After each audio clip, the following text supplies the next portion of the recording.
우리의 연약함이 있어서 제가 잠깐 요약을 좀 해드리려고 합니다. 시내산에 이스라엘 백성들이 모였죠. 하나님께서 영광 가운데 임하셔서 또 그들에게 십계명을 육성으로 들을 수 있도록 해주셨습니다.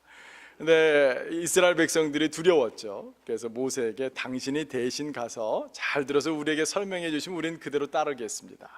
십계명에 대해서 그것을 주석처럼 풀어서 설명해 주신 게 바로 그 다음에 나온 언약서입니다.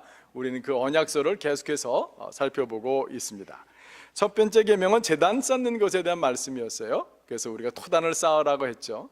그래서 저희는 하나님의 말씀으로 우리 개인의 골방에서 또한 기도를 통해서 개인 예배를 드려야 된다라는 사실들을 우리 함께 좀 살펴보았습니다. 그 다음에는 종의 노예에 관한 법이 나왔습니다.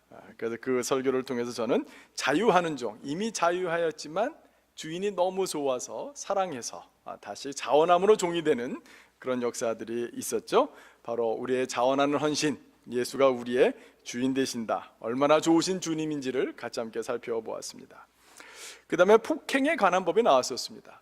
이것은 눈에는 눈, 이에는 이, 우리가 잘 아는 원칙이 있었죠. 그러나 이것은 우리가 직접 복수하라는 것이 아니라 오히려 하나님이 복수해 주신다, 하나님이 신원해 주신다, 하나님이 갚으신다, 원수 갚는 것은 하나님께 있다라는 사실을 오히려 증명해 주는 것이라고 말씀을 드렸습니다. 지난주에는 제가 배상에 대한 얘기를 같이 함께 나누었습니다. 우리가 직접 갚아야 됨을, 갚지 않고서는 벗어날 수 없음을, 그러나 이 사실을 신약의 경우에 비추어서 우리가 삭개오회를 통해서, 오네시모를 통해서 우리도 변화되어서 용서를 구할 것은 구해야 되고 찾아갈 것은 찾아야 되고 갚아야 할 것은 갚아야 합니다. 그러나 또한 무익했던 삶이었다면 우리가 어떻게 주님 안에서 유익한 자들이 될 수 있을지에 대해서 같이 함께 나누었습니다. 오늘 본문은 도덕법입니다. 여러분들 성경책을 보시면 22장 출애굽기 22장 16절 앞에 이런 말 있으시죠? 제목이 적혀져 있는 성경들이 있습니다. 제 성경에는 도덕에 관한 법이라고 얘기되어 있습니다. 도덕을 놓고 생각할 때에 우리 마음에 참으로 많은 질문이 떠오릅니다. 이 도덕이란 무엇입니까? 도대체 이 도덕이 어디에서 우러나오는 것입니까? 도덕의 위치는 우리 마음 가운데 어디에 있습니까? 이 도덕적이지 못한 삶을 살았을 때 우리는 어떤 처벌을 받게 됩니까? 성선설이 맞습니까? 성악설이 맞습니까? 그 처벌은 또 그런 누구한테 받게 되는 것입니까? 하나님께서 오늘 말씀에 보여주신 이 처벌은 도대체 오늘날 우리는 어떻게 이해해야 되는 것입니까? 상황과 윤리가 그리고 서로 기준이 다른 문화가 충돌하는 현장 가운데 살아가고 있는 우리, 도대체 오늘날 이 하나님의 말씀을 우리에게 어떻게 적용해야 하겠습니까? 사실 이 외에도 참으로 많은 질문들이 우리 마음 가운데 해결되지 않은 채 남아 있습니다. 어쩌면 그래서 신학교에는 기독교 윤리학이라고 하나의 학문 체계로 잡혀 있는지도 모르겠습니다. 오늘 설교 한편으로 기독교의 윤리가 무엇인지 도덕이 무엇인지 다 논할 수는 없을 것입니다. 세세히 다 살펴볼 수도 없을 것입니다. 그러나 오늘 이 본문을 통해서 저는 영원토록 온전한 이 하나님의 말씀이 이렇게 다변하고 있는, 너무 급박하게 변화되고 있는, 어떤 기준을 붙잡아야 될지도 모르고 우리가 표류하고 있는 것 같은 이 세대 가운데서 우리는 이 말씀을 어떻게 붙잡을 것인가, 어떻게 적용할 것인가, 그 원리들을 여러분들과 함께 좀 나누어 보고 싶습니다. 첫 번째로 오늘날 우리 안에 윤리와 도덕의 기준이 좀 새롭게 되어야 되겠습니다. 도대체 누구의 윤리며 누구의 도덕입니까? 생각보다 이게 굉장히 핵심적인 질문 중에 하나입니다. 오늘날 윤리의 기준이 무너진 것을 가장 잘 보여주는 말은 무엇입니까? 입에 담기도 참으로 부끄러운 말이지만 가장 상징적으로 잘 표현해주는, 우리를 부끄럽게 만드는 말은 아마 이런 것일 것입니다. 내가 하면 사랑이고 남이 하면 불륜이다. 그 도덕의 기준이 바로 나이다, 나의 중심이다, 내가 좋은 것이 좋은 것이고 내가 옳은 것이 옳은 것이다 라고 하는 것이 바로 도덕의 기준이 아닌가 싶습니다. 오늘날 우리 이민사회에서 경험하고 있는 기준의 충돌은, 도덕의 기준의 충돌은 무엇이 있겠습니까? 어떤 분들은 어떤 일을 할 때는 한국식의 기준을 들이대고, 어떤 분들은 무슨 비즈니스를 할 때는 꼭 미국식의 기준을 들이대고 도대체 한국 기준이냐 미국 기준이냐 그 가운데서 자기 좋을 대로 적용하는 사람들이 얼마나 많습니까? 또한 우리 이민교회 가운데는 또 1세대와 1.5세와 또 2세대들 간에도 이런 도덕적인 기준이 많이 다른 것들을 우리가 볼 수 있습니다. 목사님과 성도들 간에도 마찬가지죠. 목사님들 사이에도 간혹가다 그런 얘기합니다. 미국 교회 아주 유명한 목사님, 아주 부흥하고 성장하며 아주 말씀이 좋은 목사님도 그 개인의 홈페이지에 가면 막 미국과 전 세계 자기가 다녀봤던 골프장을 쫙 소개하면서 이분은 골프가 취미예요. 그런데 만약에 한국 목사님이 그렇게 했다가는 무슨 지탄을 받을까 라고 목사님들끼리도 그런 얘기를 종종 하곤 합니다. 여기서 우리가 길을 잃어버렸어요. 이 기준이 어디 있느냐, 이것이 얼마나 소중한지요. 우리가 회복해야 될 기준은 무엇입니까? 그것은 바로 하나님이 기준이 되시고 하나님이 지금도 보고 계시며 우리의 삶의 결과가 하나님 앞에서 온전히 다 드러날 것에 대해서 우리가 놓쳐서는 안 되는 것입니다. 사랑하는 성도 여러분, 욥이란 인물을 아시죠? 욥은 고난을 많이 받았습니다. 얼마나 고통을 당했습니까? 그가 몸도 아프고 재산도 뺏기고 아내가 도망가고 자녀들을 다 잃었지만 그보다 더 괴로운 것이 무엇이었습니까? 친구들이었습니다. 친구들이 와가지고 욥아, 너가 고난받은 이유가 있을 거야. 너 뭐 잘못했어? 너 그거 회개해야 돼. 그래서 사실은 욥의 40장 넘는 그 모든 것들이 욥은 자기 자신을 증명하는 거예요. 변명하는 거예요. 내가 얼마나 하나님 앞에서 올바로 살았는지, 얼마나 바로 살았는지, 내가 얼마나 윤리적인 사람인지, 얼마나 도덕적인 사람인지를 욥은 계속해서 얘기하고 있습니다.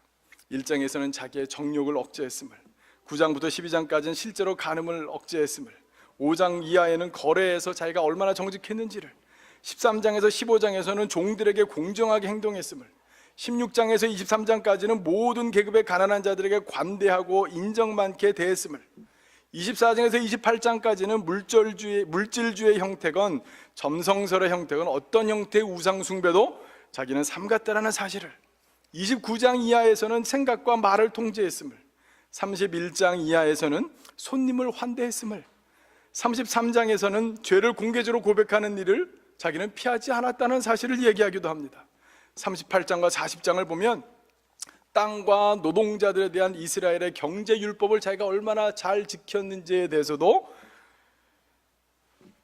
변명, 나쁜 말에서 변명이 아니라 내가 하나님 앞에서 이렇게 살았다라고 이야기하고 있습니다. 물론 욥의 하나님 앞에서 자기가 얼마나 옳게 살았는지에 대한 이야기조차 우리는 믿음으로 하나님께서 그를 꺾으신 이야기도 그 이후에 나온 것을 잘 압니다. 그럼에도 불구하고 욥의 이러한 삶이 얼마나 그 기준 자체가 자기는 하나님 앞에서 하나님의 율법 아래서 자기는 어떻게 살아왔는지를 얘기할 수 있다는 것 자체가 얼마나 기쁘고 감격이 되고 놀랍고 도전이 되는지요. 사무엘은 또 어떻습니까? 사무엘은 사울에게 자기의 그 영적인 것은 아니지만 세상의 권위, 그거를 넘겨줘야 했습니다. 사울을 세우면서 사무엘이 이스라엘 백성들에게 얘기한 것은 내가 통치를 하면서 너희들에게 언제 소나 양이나 어떤 것을 갈취한 적이 있었느냐라고 얘기하고 있는 것입니다. 사랑하는 성도 여러분, 우리는 하나님 앞에 살아가고 있습니다. 단순히 우리는 한국의 기준이 아니라 미국의 기준이 아니라 나의 기준이 아니라 1세와 2세와 1.5세 세대 간의 기준이 아니라 우리가 강하게 붙들어야 될 기준은 무엇이겠습니까? 하나님이 지금 나의 행동을, 나의 마음과 나의 생각을 기뻐하시는가? 하나님이 인정하시겠는가? 하나님의 말씀에 따른 것인가? 이것이야말로 우리 기준이 되어야 되는 줄로 믿습니다. 사랑하는 성도 여러분, 우리 교회에서는 앞으로 교회 일을 논의함에 있어서 이것이 한국식이에요, 이것이 미국식이에요. 목사님 미국에 몇 년 계셨어요? 미국 사람들은 다 이렇게 해요. 우리 1세들에는 이런 필요가 있어요. 우리 2세들은 이렇게 해야 돼요. 이런 말이 나와야 되겠습니까? 안 나와야 되겠습니까? 사랑하는 성도 여러분, 우리는 앞으로 교회가 부흥하고 성장하는 이 일로에 있어서 앞으로 많은 이야기들을 나눠야 될 것입니다. 많은 것을 결정해야 될 것입니다. 그때마다 우리는 한국에서는 이렇게 했어요, 미국에서는 이렇게 했어요, 이렇게 해야 돼요, 그런 얘기보다도 우리의 모든 대화에, 우리의 모든 생각에, 우리의 교회 생활의 모든 중심에 무엇이 있어야 되겠습니까? 우리가 이렇게 결정하는 게 하나님께서 기뻐하실까요? 내가 오늘 하루를 살아감에 있어서 나의 이런 행동을 하나님이 기뻐하실까요? 그것만이 우리가 회복해야 될 기준이심을 고백하시는 저와 여러분이 되기를 주님의 이름으로 축원합니다. 두 번째로요, 이 도덕적이고 양심적인 일에는 많은 경우 사람들이 처벌이 없다고 생각합니다. 그것은 자기 결정이지, 양심적으로 약간 속여서 도덕적으로 약간 비윤리적인 일을 했다고 해서 내가 감옥에 가거나 철장에 수갑을 차거나 그러나 싶어 생각하시는 분들이 없지 않아 있습니다. 이것은 굉장히 개인적인 일이야.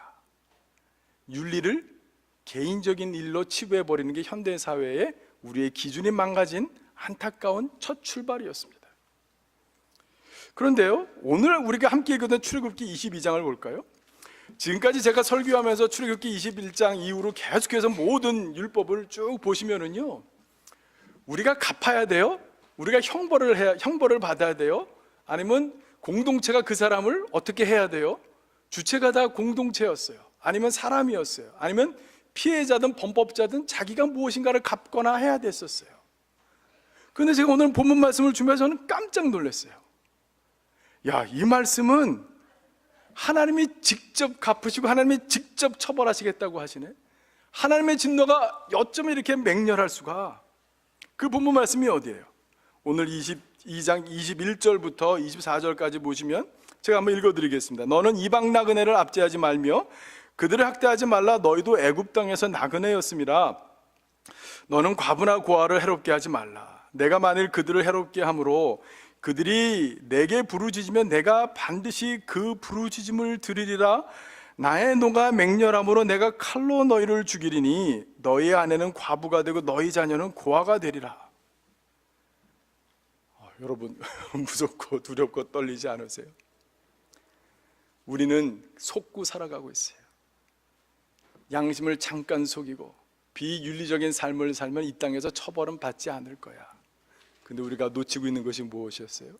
하나님이 진노하시면 하나님의 분노를 내가 어찌 다 받아낼 수 있을 것인가? 이 질문을 하고 살아가야 하는 것입니다. 이 질문을 마음 가운데 품어야 되는 것이에요. 안 그러면 우리는 하나님 앞에 살아갈 수가 없어요.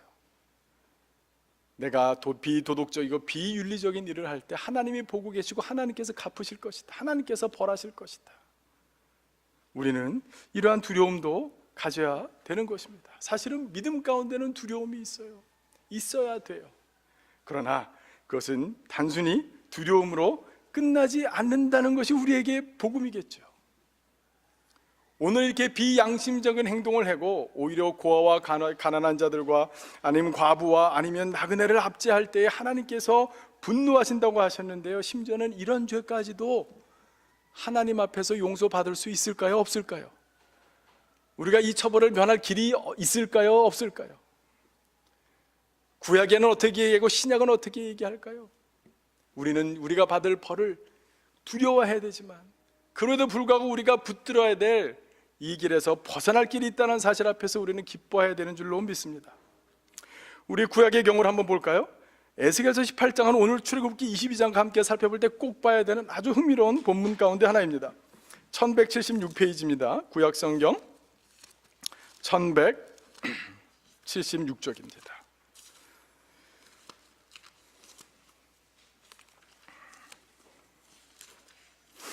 구약 성경 1176페이지 에스겔서 18장입니다.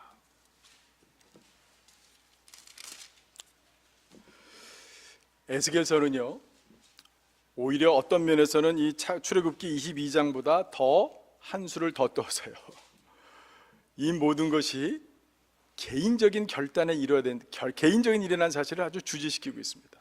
18장에 보시면 이스라엘 백성들에게 속담이 있었어요. 너희가 이스라엘 땅에 관한 속담이 이르기를 아버지가 신포도를 먹었으므로 그의 아들이 이가 시다고 함이 어찌 됨이냐. 이게 무슨 얘기냐면요, 그냥 딱 모든 가정을 다 그래서 결론적으로 말씀드리면, 아버지가 구원받았으니까 나는 구원받았어. 나는 4대째 예수를 믿고 있어. 아니면 우리 아버님은 목사야. 우리 아버님은 참 바르게 살았어. 이런 것이 아무런 소용이 없다라는 것입니다. 아버지와 아들 서로 하나님 앞에서 개인적으로 결단해야 된다는 걸 쭉 얘기하시면서요, 아들이 이렇게 살고 아버지가 이렇게 살고 계속 이게 쭉 나오면서 제가 함께 좀 살펴보고 싶은 말은 25절부터입니다. 우리 에스겔서 18장 25절부터 32절까지 말씀 좀 길지만 제가 한번 읽어드릴게요. 그런데 너희는 이르기를 주의 길이 공평하지 아니하다 하는도다. 이스라엘의 족속아 들을지어다. 내 길이 어찌 공평하지 아니하냐? 너희 길이 공평하지 아니한 것이 아니냐? 만일 의인이 그 공의를 떠나 죄악을 행하고 그로 말미암아 죽으면 그 행한 죄악으로 말미암아 죽는 것이요, 만일 악인이 그 행한 악을 떠나 정의와 공의를 행하면 그 영혼을 보존하리라. 그가 스스로 헤아리고 그 행한 모든 죄악에서 돌이켜 떠났으니 반드시 살고 죽지 아니하리라. 그런데 이스라엘 족속은 이르기를 주의 길이 공평하지 아니하다 하는도다. 이스라엘 족속아 나의 길이 어찌 공평하지 아니하냐? 너희 길이 공평하지 아니한 것 아니냐? 주 여호와의 말씀이니라. 이스라엘 족속아 내가 너희 각 사람이 행한 대로 심판할지라. 너희는 돌이켜 회개하고 모든 죄에서 떠날지어다. 그러한즉 그것이 너희에게 죄악의 걸림돌이 되지 아니하리라. 너희는 너희가 범한 모든 죄악을 버리고 마음과 영을 새롭게 할지어다. 이스라엘 족속아 너희가 어찌하여 죽고자 하느냐? 주 여호와의 말씀이니라. 죽을 자가 죽는 것도 내가 기뻐하지 아니하노니 너희는 스스로 돌이키고 살지니라. 아멘. 이 말씀은 무슨 말씀이냐면요, 누구든지 회개하고 돌이키면 구원받을 수 있다는 겁니다. 하나님의 그 맹렬한 진노로부터, 심지어는 나의 과거의 비도덕적이고 비윤리적이고 어리석은 삶, 하나님의 기쁨이 되지 못한 삶조차도 어떻게 될 수 있다? 용서받을 수 있다는 겁니다. 용서받을 수 있다는 걸 어느 정도로 극적으로 표현하냐면, 이스라엘 백성들이 하나님이 공평하지 않다라고 얘기해요. 저 사람 한 번 죄를 지었는데 어떻게 용서해 주시는 거예요? 저 사람은 집안이 저런 집안인데 어떻게 저 집안이 전부 다 나쁜 사람들인데 저 사람 혼자 회개했다고 어떻게 구원해 주시는 거예요? 하나님의 의가 어디 있는 거예요? 하나님의 정의가 어디 있는 겁니까? 하나님 공평하신 건 맞습니까? 지금 죄송합니다. 이스라엘 백성들이 이 이야기를 하고 있는 거예요. 하나님은 그러나 너희가 공평하나 내가 공평하냐? 아니다, 내가 공평하다. 나는 죽어야 될 사람이 죽는 것조차 기뻐하지 않노라. 누구든지 어떠한 삶을 살았든지 숨기고 싶은 과거가 있더라도 내 삶에 허물이 많더라도 누구든지 그 개인이 하나님 앞에서 돌이켜 회개하면 그 사람은 용서받을 것이다. 그 사람은 살게 될 것이다. 내가 그와 함께 할 것이다. 하나님은 우리의 용서를 위해서 자기 자신이 불의하다, 불공정하다, 어떻게 하나님의 공의가 어디 있느냐는 얘기를 들을 정도까지 하나님은 사람들이 우리에게 또 하나님께 돌아오기를 기다리고 계시다라는 사실이에요. 오늘 이 본문 말씀을 두세 번 계속 한번 집에 가서 읽어보세요. 이게 얼마나 강력한 논증이고 얼마나 하나님이 우리를 기다리고 계시며 어떤 사람도 각 개인이 회개하고 돌이킬 때에 하나님의 영광을 맛보게 될 것이라는 사실을 에스겔 선지자가 어떻게 노래하고 있는지, 이것이 우리에게 어떠한 회복이 되고 우리의 어떤 감동이 되며 우리에게 복음으로 울려 퍼지는지, 여러분 이 말씀을 통해서 여러분들 성령께서 하늘의 비밀을 여러분들 마음 가운데 깊이 아로새겨 주시기를 주님의 이름으로 부탁드립니다. 사랑하는 성도 여러분, 예레미야는 무슨 얘기한 줄 아세요? 13장 23절을 보면요, 구수인이 그 피비를 표범이 그 반점을 변할 수 있느냐? 할 수 있을진데 악이 익숙한 너희도 선을 행할 수 있으리라. 무슨 말씀이냐면, 구수인이라는 것은 에티오피아 사람들을 보통 구수인이라고 얘기했습니다. 피부가 검죠. 그 다음에 그 피부 색깔을 바꿀 수 있겠느냐? 바꿀 수 없죠. 표범은 반점들이 있죠. 표범에는 반점을 떼낼 수 있느냐? 불가능한 일이죠. 그러니까 뭐예요? 악이 익숙한 너희도 선을 행할 수 있을진데 악이 익숙한 너희도 선을 행할 수 있으리라는 것은요, 너무 상반되잖아요. 그런데 여기에 비밀이 있는 거예요. 예레미야는 또 무슨 얘기하고 예스겔은 또 무슨 얘기를 했냐면요, 또 새 영을 너희 속에 두고 새 마음을 너에게 주되 너희 육신의 굳은 마음을 제거하고 부드러운 마음을 줄 것이며 또 내 영을 너희 속에 두어 너희로 내 율례를 행하게 하리니 너희가 내 규례를 지켜 행할지라 라고 성경은 얘기해 주고 있습니다. 사랑하는 성도 여러분, 회개하고 용서받을 뿐만 아니라 성령으로 거듭나셔야 돼요. 오늘 이 에스겔 선지자, 예레미야 선지자는 하나님께서 우리에게 예수를 믿고 거듭났을 때 성령 새 영을 우리 마음 가운데 주셔서 우리의 마음에 굳은 것을 제거하시고 부드러운 마음을 주실 뿐만 아니라 내 영을 너희 속에 두어 너희로 내 율례를 행하게 하리니 너희가 내 규례를 지켜 행할지라. 오늘날 교회에 두 가지 큰 오해가 있습니다. 그것은 무엇이냐면 예수 믿었는데 내 힘으로 윤리적으로 살아야 된다라고, 예수 믿는 사람답게 내가 도덕적으로 살아야 된다고 노력하는 분들이 계시다라는 사실입니다. 이게 얼마나 놀라운, 사단이 얼마나 우리를 속이는 안타까운 일인지 몰라요. 성경은요, 우리가 철저히 부패하고 망가졌다고 얘기하고 있습니다. 오직 성령으로 거듭나야 하나님의 말씀대로 살아갈 수 있다라고 성경은 얘기해주고 있어요. 아니, 갈라디아서 5장에도 보면은요, 육체의 소욕을 이루지 않기 위해서 우리가 해야 될 것은 뭐냐면 성령을 따라 행하는 방법이라고 성경은 얘기해주고 있습니다. 두 번째래요. 첫 번째와 두 번째는 사실 같은 것입니다. 내가 예수 믿었지만 성령으로 거듭나지 않고 성령 의지할 줄 모르고 성령과 동행할 줄 모르고 그런 말미암아 하나님의 의를 내 인생 가운데 요구하는 법을 배우지 못하신 분들은요, 마치 아까 에스겔서에서 이스라엘 백성들이 하나님의 불공평하다는 것처럼 우리 교회에 내가 저 사람 과거를 아는데 저 사람 어떻게 살았는지 내가 다 알아. 누구한테 사기쳤고 뭐 했는지 내가 다 알아. 그런데 우리 교회에 와서 예수님 믿고 복음으로 말미암아 거듭나고 변화되었어. 그런데 여전히 손가락질해요. 이것이 교회 안에 얼마나 팽배한지요. 교회 안에 말미암아 복음으로 말미암아 거듭난 영혼들 한 분 한 분이 얼마나 소중하고 기뻐하고 하나님의 기뻐 받으셨고 용서하셨는지 우리는 계속해서 그 사람을 있는 모습 그대로 받지 못하고 그 사람의 허물을 덮어주지 못하고 복음의 능력을 체험하지 못하여서 계속해서 교회 안에서 손가락질하고 다른 데서 무슨 얘기 들었다 하면서 저 사람이 저렇대 하고, 이런 유언비어와 이런 통신들에 교회가 무너지고 성령이 무너지고 우리의 마음이 무너지고 관계가 무너지는 일들이 오늘날 교회 가운데 얼마나 많은지요. 이것을 오늘 출애굽기 본문에서는 뭐라고 얘기했는 줄 아세요? 아까 읽었던 본문 가운데 이스라엘 백성들아 너희들이 잊었느냐, 너희들이 왜 나그네를 압제하느냐, 너희가 나그네였다, 너희가 노예였다. 그런데 너희들이 이제는 해방되었다고, 너희들이 이제는 구원받았다고, 너희들이 약속의 땅에 거하였다고 어찌 너희들 가운데 들어온 이방인들을 압제할 수 있겠느냐라고 하나님께서 말씀하고 계신 것입니다. 제가 대전에 새누리교회라는 교회를 다녔어요. 거기서는 김동명 목사님, 안희숙 사모님 아시는 분들이 계실지 모르겠어요. 근데 그 새누리교회 다닐 때 새누리교회 안에 돌아다니는 아주 유명한 말 하나가 있었어요. 우리 그 김동명 목사님 누가복음 15장을 가지고 복음을 가르치고 그것을 통해서 교회를 운영하시고 또 교회를 섬기시는 분이셨어요. 이분이 성도들에게 귀가 따갑도록 하신 얘기가 뭐냐면 우리는 용서받은 탕자라는 거예요. 그래서 그것을 줄임말로 우리는 용탕이다. 그분이 인도하는 성경 공부는 용탕 성경 공부였어요. 우리는 다 같이 용서받은 탕자들이다. 우리는 전에 우리가 나그네였고 우리가 잃어버린 바 되었고 우리가 노예였고 우리가 세상에 빠져 살았고 하나님을 알지 못하는 자들이었고 하나님의 영광을 바라볼 수 없었고 하나님의 성령을 체험하지 못하는 자였는데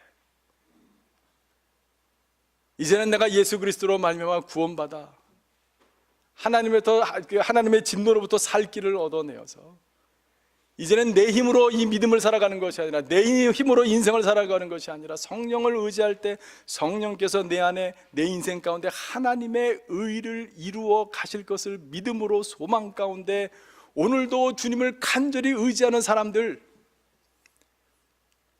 돌아온 탕자예요. 용서받은 탕자예요. 그러나 우리는 손가락질할 수 없어요.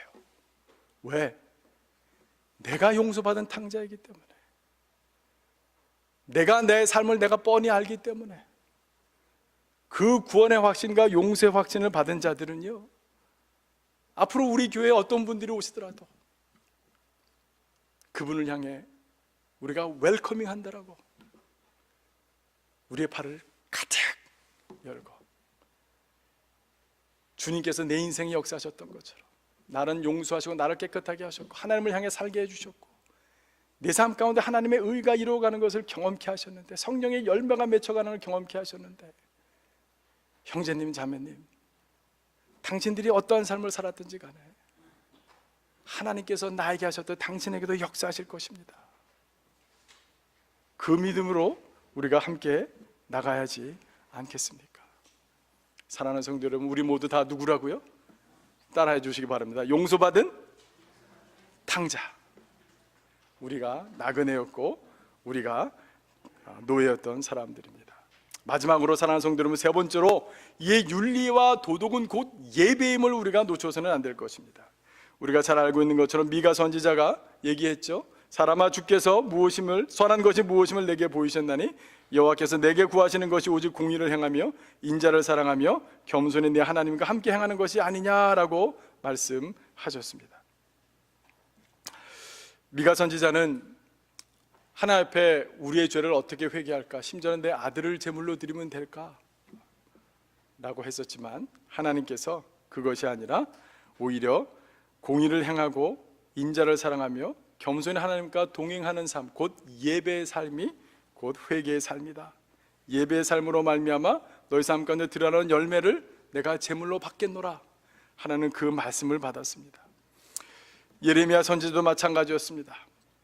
성전문에 와서 예배드리는 사람들, 나라가 곧 망하게 될 그 가운데서 하나님께, 우리는 하나님의 택한 백성이니까 우리나라는 망하지 않을 거야 라고 주님을 예배해야 돼 라고 오는 사람들에게 오히려 뭐라 했냐면요, 그들의 도덕적인 실패를 지적했습니다.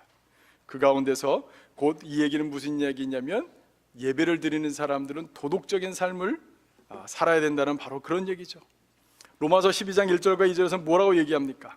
그러므로 형제들아, 내가 하나님의 모든 자비하심으로 너희를 권하노니 너희 몸을 하나님이 기뻐하시는 거룩한 산제물로 드리라. 이는 너희가 드릴 영적 예배니라. 너희는 이 세대를 본받지 말고 오직 마음을 새롭게 함으로 변화를 받아 하나님의 선하시고 기뻐하시고 온전한 뜻이 무엇인지 분별하도록 하라라고 우리 주님은 우리에게 가르쳐주고 계십니다. 우리의 하나님 앞에서 사는 삶, 하나님이 기뻐하는 윤리적인 삶을 사는 것이 곧 예배자에게 꼭 필수적인 것이고, 그것이 곧 우리의 예배여야 된다라고 성경은 가르쳐주고 있습니다. 이것은 또한 적극적인 선으로 귀결되어야 합니다. 윤리와 도덕을 얘기할 때, 율법을 얘기할 때 우리는 언제나 소극적으로 이것도 하지 말고 저것도 하지 마라, 이래서는 안 된다라는 결론을 내리곤 합니다. 그러나 성경은 뭐라고 얘기합니까? 보이지 않는 하나님을 사랑하는 자, 곧 보이는 형제를 사랑한다라고 얘기하고 있습니다. 형제를, 눈에 보이는 형제를 사랑하지 않는 자, 하나님을 사랑하지 않는다라고 얘기해주고 있습니다. 에스겔서 18장 7절 말씀은 뭐냐면, 단순히 돈을 꿔주고 나서 이자를 받지 마라, 이건 소극적인 거예요. 그런데 오히려 에스겔서 18장 7절을 보시면 뭐라고 말씀하세요? 줄인 자에게 식물을 주며 벗은 자에게 옷을 입혀라. 단순히 전당물로 잡은 그 겉옷을 돌려주는 것을 넘어서서 벗은 자에게 옷을 입히라라고 적극적으로 사랑하라고 우리에게 말씀해주고 계십니다. 여러분, 황금률이라는 거 잘 아시죠? 마태복음 7장 12절에 보시면, 그러므로 무엇이든지 남에게 대접을 받고자 하는 대로 너희도 남을 대접하라, 이것이 율법이요 선지자니라 라고, 그래서 많은 사람들이 황금률이라고 얘기하고 있습니다. 그런데 사랑하는 성도 여러분, 더 실버 룰이 있다는 거 아세요? 더 골든 룰, 황금률은 다 잘 아시죠? 그런데 더 실버 룰이라고 있어요. 그래서 그걸 은률이라고 한다고 합니다. 그것은 뭐냐면, 기소부력 물시어인, 공자 선생님이 말씀하셨어요. 무슨 얘기냐면, 위론공편에 보면 내가 원하지 않는 바를 남에게 행하지 말라. 부정적인 표현이잖아요. 소극적인 표현이잖아요. 우리도 사실 이런 삶 살잖아요. 남들에게 폐를 끼치지 말고, 남들에게 허물 잡히지 말고, 남들에게 좋은 인상을 남기고, 그렇게 사는 것이 도덕적이고 윤리적인 삶이지. 맞습니까? 그것을 우리는 실버 룰이라고 한답니다. 그것은 은율이라고 한다는 것입니다. 우리가 알고 있는 복음, 우리가 믿는 하나님, 우리 예수님이 하신 말씀은 그것과는 달랐어요. 남에게 대접을 받고자 하는 대로 너희도 남을 대접하라. 먼저 섬기라는 것입니다. 형제들의 필요를 보면 더 적극적으로 가서 그의 필요를 채우는 그 일 가운데 힘쓰고 애쓰라는 것입니다. 오늘날 우리 교회가 잃어버린 미덕 중에 하나예요. 주일날 우리는 아무런 문제 없는 것처럼 좋은 차를 타고 멋진 옷을 입고 그동안 잘 지내셨어요? 악수하고 또 같이 친교하고 자녀들 교회에서 모여서 교육시키고 그러고 돌아가는 게 우리였어요. 그러나 앞으로 우리 교회는요, 주일날 모일 때마다 저 형제 무슨 필요가 없을까? 저 자매를 내가 어떻게 도울 수 있을까? 오히려 서로의 필요를 확인하고 주중에 내가 그 필요를 어떻게 채워줄까? 그것을 더 고민하는 교회가 되었으면 좋겠어요. 그것이 우리 사랑이고 주님께서 우리에게 요구하시는 윤리예요. 그것이 도덕이에요.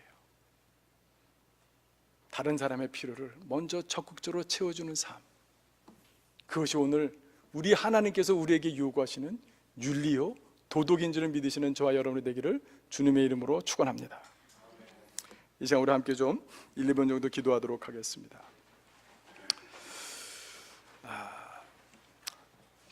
함께 기도할 때에 주님, 우리가 양심을 좀 속였다고, 비도덕적인 삶을 살았다고, 남들이 모를 것이라고, 처벌받지 않을 것이라고 살아가는 그 삶의 기준 하나님 바꿀 수 있도록 주님 도와주십시오. 하나님께서 직접 벌하시는 그 양심의 그 소리 가운데 하나님 두려움 갖게 해주십시오. 그러나 그 두려움이 두려움으로 끝나지 아니하고 그 두려움이 기쁨이 되게 하여 주시옵소서. 하나님의 요구를 내 힘으로 이룰 수 없지만 성령의 은혜로 하나님의 의를 이루어가는 그 삶의 기쁨과 비밀과 능력을 체험할 수 있도록 주여 축복하여 주시옵소서. 하나님, 저희 교회가 그런 교회 되었으면 좋겠습니다. 먼저 더 적극적으로 사랑하고 섬기며 주일날 아무런 문제가 없는 것을 보여주는 인생이 아니라 주일날 저 형제에 무슨 필요가 있는가, 저 자매를 어떻게 도울 수 있을까, 그것을 확인하고 주중에 그 필요를 채워주느라 힘쓰고 애쓰는 그런 사랑이 넘치는 교회 될 수 있도록 우리 가운데 복음을, 사랑을 더욱더 확신할 수 있도록 축복해 주십시오. 우리가 그러한 기도 제목으로 이 시간 한 2, 3분 정도 함께 기도하도록 하겠습니다.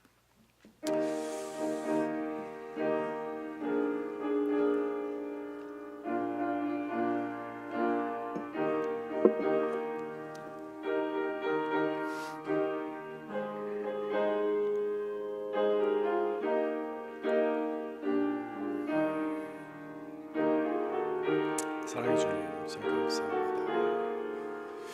주님께서 은혜를 더해 주셔서 주님 성령의 충만한 은혜 가운데 바로 설 수 있도록 축복하여 주시옵소서.